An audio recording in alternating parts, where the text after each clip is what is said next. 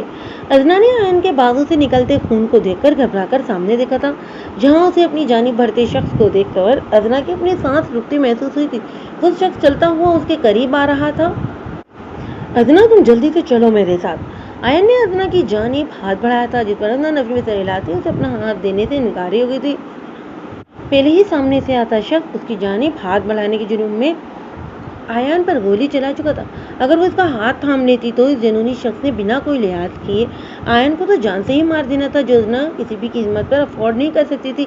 ازنا کے یوں پیچھے ہونے پر آیان نے بے یقینی سے اس کی جانب دیکھا تھا جو یکٹک سامنے کھڑے ہی شخص کو تکے جا رہی تھی جو اپنے چہرے کو نقاب میں چھپائے دونوں ہاتھوں میں گن تھامے زمین پر فائر کرتا ہر طرف گرد و غبار اڑاتے اس کی جانب بڑھ رہا تھا۔ آیان نے آگے بڑھنا چاہا جب دو نقاب افراد نے پیچھے سے آتے اسے اپنی گرفت میں جکڑ لیا تھا۔ میں چھوڑوں گا نہیں اس کو، ایسی عبرت کا نشانہ بناؤں گا کہ اپنے باپ کے نام سے بھی کانپ اٹھے گا۔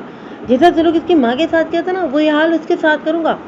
آغا ہاشم سے مقابلہ کرنے کا بہت شوق ہے اسے، اب میں اس کے یہ سارے شوق پورے کروں گا۔ آغا ایک بار پھر سے ناکام ہو جانے پر غصے سے پاگل ہو گیا تھا کیونکہ ہاشم داد نے نہ صرف اس کے سارے آدمیوں کو مار ڈالا تھا بلکہ اس کے 2 منشیات کے اڈوں کو بھی آگ لگوا کر اس کا بہت زیادہ نقصان کر دیا تھا۔ اسی وجہ سے اس کی چیخ و پکار جاری تھی۔ اس کا بس نہیں چل رہا تھا کہ اپنے بیٹے کے ٹکڑے ٹکڑے کر کے کتوں کو ڈال دے۔ جب اسی لمحے نوریز نے وہاں قدم رکھا تھا، جب جانتے ہو کہ ہر بار ہار جاتے ہو اس سے تو کیوں اپنا نقصان کروانے پر تلے ہو؟ اپنی اوقات میں رہو، وہ کچھ نہیں کہے گا تمہیں۔ اپنے باپ کے منہ سے اپنی ماں کا ذکر سنتے نوریز نے نفرت آمیز نگاہوں سے باپ کو ٹوکا تھا۔ نہیں، اب ایسا نہیں ہوگا، اب کی بار اسے میرے آگے گھٹنے ٹیکنے ہی ہوں گے۔ آغا شراب کا گلاس اٹھا کر ہونٹوں سے لگاتے مکرا مسکراہٹ کے ساتھ بولا تھا۔ کیوں، اب ایسی کون سی طاقت تمہارے ہاتھ لگ گئی؟ نوریز نے سوالیہ نگاہوں سے اپنے باپ کی جانب دیکھا تھا۔ طاقت نہیں ہے، کمزوری، ہاشم داد کی کمزوری، وہ بھی ایک لڑکی کے روپ میں۔ ازنا یوسف زئی کو اس کے گھر سے اٹھواؤں گا میں اب، پھر خود ہی اپنی بیوی کو لینے سر کے بل چلتا ہوا آئے گا۔ آغا کی بات ابھی ختم بھی نہیں ہوئی تھی جب نوریز کو شدید قسم کی ہنسی کا دورہ پڑا تھا اور پھر وہ ہنستا ہی چلا گیا تھا۔ بڈھے ہو کے بالکل ہی سٹیا گئے ہو کیا؟ ہاشم داد کی کمزوری اور وہ بھی لڑکی؟ نوریز نے پھر سے کہا لگایا۔ وہ خود اس لڑکی کے ساتھ کھیل کھیل رہا ہے، تمہارے بیچ میں پڑنا اس کے لطف میں مزید اضافہ کر جائے گا۔ خیر ایک کوشش کر کے دیکھ لو، نوریز نے مذاق اڑانے والے انداز میں کہا اور پھر شراب کا آخری گھونٹ اپنے حلق سے اتارتا وہاں سے نکل گیا تھا۔ آغا ہاشم خان دنیا کا وہ بدقسمت انسان تھا جس نے نہ ہی اپنی اولاد کو اپنی شفقت اور محبت سے نوازا تھا اور نہ ہی ان کی اچھی تربیت کی تھی، بلکہ وہ تو پہلے دن سے ہی ایسے وارث چاہتا تھا جو اس کے نقش قدم پر چل کر اس کے نام کو آگے بڑھائیں۔ وہ ہمیشہ یہ سب زرداد سے چاہتا تھا، مگر زرداد اپنی ماں کی وجہ سے اس کی طرح بے ضمیر اور بے غیرت نہیں بن سکا۔ اس کی ماں اس کے ساتھ بہت کم عرصہ رہی تھی، مگر جتنا وقت بھی رہی تھی زرداد کو بہت کچھ سکھا گئی تھی۔ اپنی ماں کے پڑھائے گئے اصول اس کے دماغ کے سلیٹ پر دھندلے ضرور ہو چکے تھے، مگر وہ ابھی تک مٹے نہیں تھے۔ جبکہ نوریز اپنی ماں کی شفقت اور محبت سے بالکل ناپیلی تھا، وہ صرف وہی ساری باتیں سچ مانتا تھا جو اس کے باپ نے اسے بتائی تھیں، اور وہ اپنے باپ کے ساتھ مل کر اپنے بڑے بھائی کا دشمن بن چکا تھا۔ نوریز زرداد کو کئی بار نقصان پہنچانے کی کوشش کر چکا تھا، مگر زرداد نے آج تک اسے کچھ نہیں کہا تھا۔ وہ ہر بار اسے بنا نقصان پہنچائے آزاد چھوڑ دیتا تھا کیونکہ اس کی ماں کی دی گئی قسم ہر بار زرداد کو جکڑ لیتی۔ آغا زرداد کی یہ کمزوری نوٹ کر چکا تھا، اس لیے وہ ہر بار اس کے مقابل نوریز کو ہی بھیجتا تھا، خود کبھی نہیں جاتا۔ کہیں نہ کہیں وہ بھی ہاشم داد سے خوف کھاتا تھا۔ وہ یکٹک سامنے کھڑے شخص کو تکے جا رہی تھی جو اپنے چہرے کو نقاب میں چھپائے دونوں ہاتھوں میں گن تھامے زمین پر فائر کرتا ہر طرف گرد و غبار اڑاتے اس کی جانب بڑھ رہا تھا۔ آیان نے آگے بڑھنا چاہا جب 2 نقاب پوش افراد نے پیچھے سے آتے اسے اپنی گرفت میں جکڑ لیا تھا۔ ازنا کے ارد گرد اس شخص نے مٹی کے ایسے اڑا کر رکھ دی تھی کہ وہ کسی کو دکھائی نہیں دے رہی تھی۔ ازنا اپنے چہرے پر دونوں ہاتھوں کی ہتھیلیاں جمائے تھر تھر کانپ رہی تھی۔ آئس کریم کپ کی زمین بوس ہو کر مٹی کا حصہ بن چکی تھی۔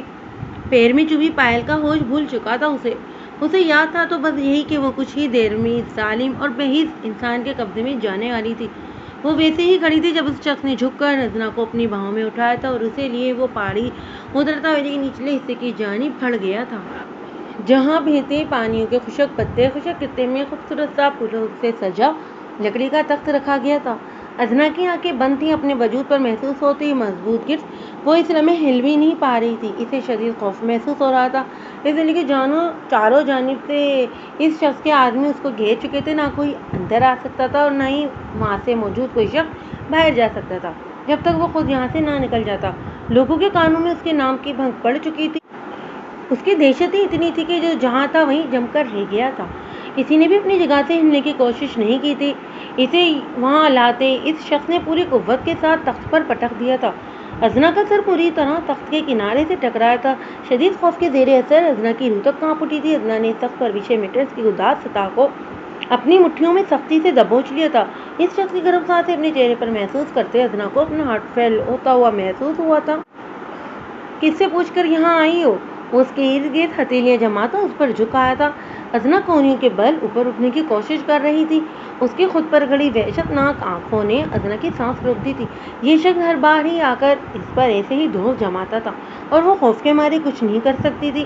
اس وقت بھی وہ اس کی جانب دیکھنے سے گریزاں درمیانی فاصلہ برقرار رکھنے کی کوششوں میں تھی۔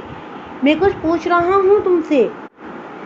اگلے ہی لمحے وہ اس کی سرائیدار حسین گردن کو اپنی مٹھیوں میں دبوچے اپنے سے قریب تر کرتا دھاڑا تھا۔ آپ سے بچا کر مجھے یہاں بھیجا گیا ہے، ازنا نے ڈرتے ڈرتے جواب دیا، جس کی جواب میں دوسری جانب موجود شخص اس لڑکی کی نادانی پر استدعائیہ انداز میں کینکا لگاتا ہنس پڑا تھا۔ ازنا نے آنکھیں کھول کر اس کی جانب دیکھا تھا، جس کی اب بھی صرف آنکھیں واضح تھیں، لیکن اگلے ہی لمحے اس کی آنکھیں لال ہوئی تھیں، جیسے کہ وہ ابھی کے ابھی اس کی جان نکال لے گا۔ مجھ سے تم نہیں بچ سکتی، یہ بات اپنے چھوٹے سے دماغ میں بٹھا لو۔